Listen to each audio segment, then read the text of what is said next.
मैं शुक्रगुज़ार हूँ उन लोगों का जिन्होंने कभी मेरी मदद नहीं की और उन लोगों की वजह से ही आज मैं इस मुकाम पर हूँ। जी हाँ, ये कहना था अल्बर्ट आइंस्टाइन का। तो आज हम बात करेंगे द ग्रेट अल्बर्ट आइंस्टाइन के बारे में। तो बिना देरी के जल्दी से इस वीडियो को शुरू करते हैं। जीनियस, ये शब्द सुनते ही हमें इस दुनिया के महान वैज्ञानिक सर अल्बर्ट आइंस्टाइन याद आते हैं। तो अल्बर्ट आइंस्टाइन का जन्म 14 मार्च 1879 को जर्मनी के उल्म शहर में हुआ। उनके पिता का नाम हर्मन आइंस्टाइन था और वह पेशे से एक इंजीनियर और सेल्समैन थे।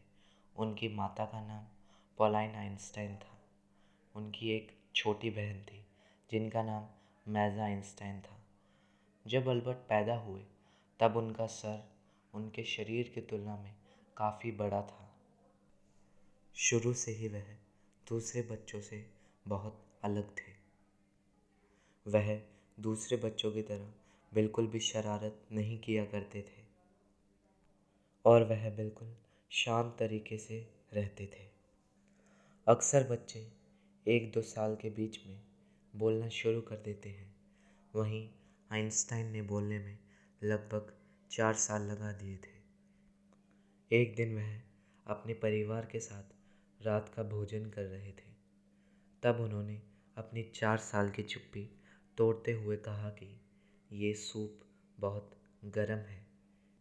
उनके ऐसे एकदम अचानक बोल देने से उनके माता पिता चिंतित हो गए, लेकिन उस बात को लेकर वह बहुत खुश भी थे। उनकी ना बोलने की कठिनाइयों के कारण उन्होंने स्कूल जाना बहुत बाद में शुरू किया। आपको यह जानकर हैरानी होगी कि उन्हें स्कूल बिल्कुल भी पसंद नहीं था।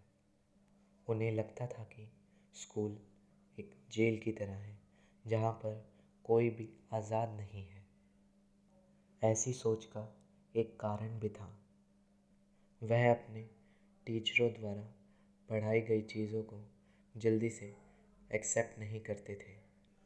उन्हें लगता था जो उनके टीचर्स पढ़ा रहे हैं वह कहीं ना कहीं अधूरा सा है।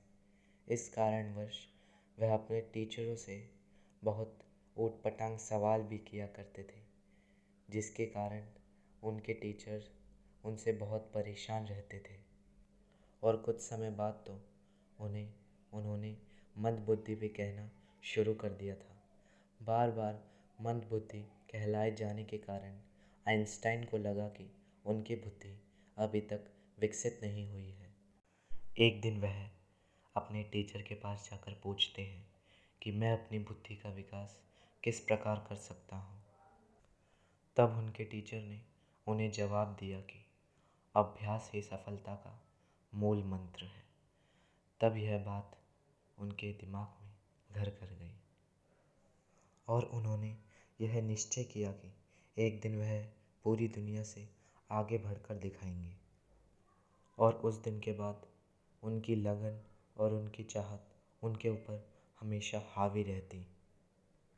और जब कभी उनका मन पढ़ाई में नहीं लगता तब वह अपने मन को समझाते और फिर से किताब उठाकर पढ़ने लगते।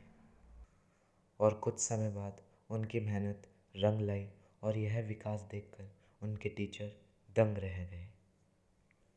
और आगे चलकर उन्होंने मैथ्स जैसे कठिन विषय को चुना, लेकिन कुछ समय के बाद पैसा ना होने के कारण उनकी आगे की पढ़ाई में थोड़ी समस्या आई और वह अपने शान और शौकत पर बिल्कुल भी खर्च नहीं किया करते थे। यानी वह अपने ऊपर बिल्कुल भी खर्च नहीं किया करते थे। चलिए मैं आपको उनसे जुड़े कुछ मशहूर किस्से सुनाता हूँ। एक दिन वह ट्रेन में ज्यूरिख से कहीं जा रहे थे। तब अचानक टीसी यानी टिकट चेकर आया। तब टिकट चेकर ने उनसे कहा कि क्या मैं आपकी टिकट देख सकता हूँ। तब आइंस्टाइन बोले, जी ज़रूर, मैं अभी आपको अपनी टिकट दिखाता हूँ। वह अपने बैग में टिकट ढूंढने लगे, लेकिन आइंस्टाइन को टिकट नहीं मिल रही थी और टीसी आइंस्टाइन को जानते थे। इसलिए उन्होंने कहा, मुझे विश्वास है कि आपने टिकट ज़रूर खरीदी होगी, लेकिन वह टिकट कहीं गुम गई होगी। आपको टिकट दिखाने की कोई ज़रूरत नहीं है।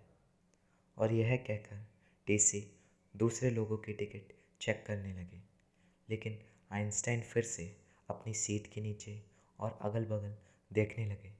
तब टीसी फिर से आए और कहने लगे, आपको चिंता करने की कोई ज़रूरत नहीं है, मैं आपसे टिकट नहीं मांगूंगा। तब आइंस्टाइन ने कहा कि मैं टिकट तुम्हें दिखाने के लिए नहीं ढूंढ रहा हूँ, बल्कि उस टिकट में लिखा है कि मुझे कहाँ जाना है।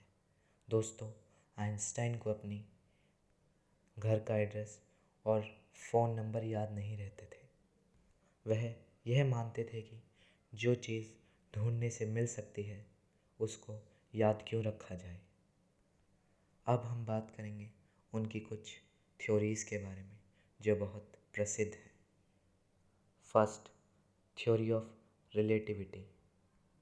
ये थ्योरी उन्होंने 1905 में डिस्कवर की थी।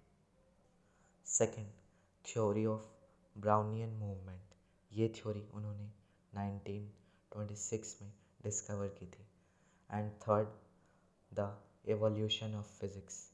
ये थ्योरी उन्होंने 1938 में डिस्कवर की थी।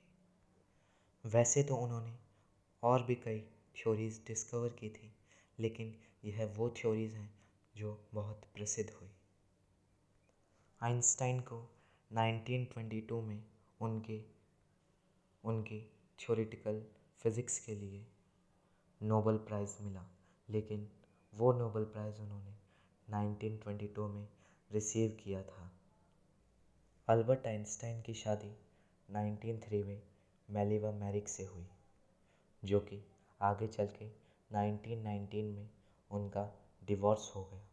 और ठीक उसी साल आइंस्टाइन ने दूसरी शादी की एल्सा लोवेंथाल से, और 1936 में एल्सा का निधन हो गया। लेकिन उन्होंने अपना काम जारी रखा और 18 अप्रैल 1955 को अमेरिका के न्यू जर्सी में आइंस्टाइन का निधन हो गया। दोस्तों, अगर आपको ये वीडियो अच्छी लगी तो इस वीडियो को लाइक और साथ ही साथ इस चैनल को सब्सक्राइब भी कर दीजिएगा। और मिलते हैं नेक्स्ट वीडियो में। तब तक के लिए नमस्कार।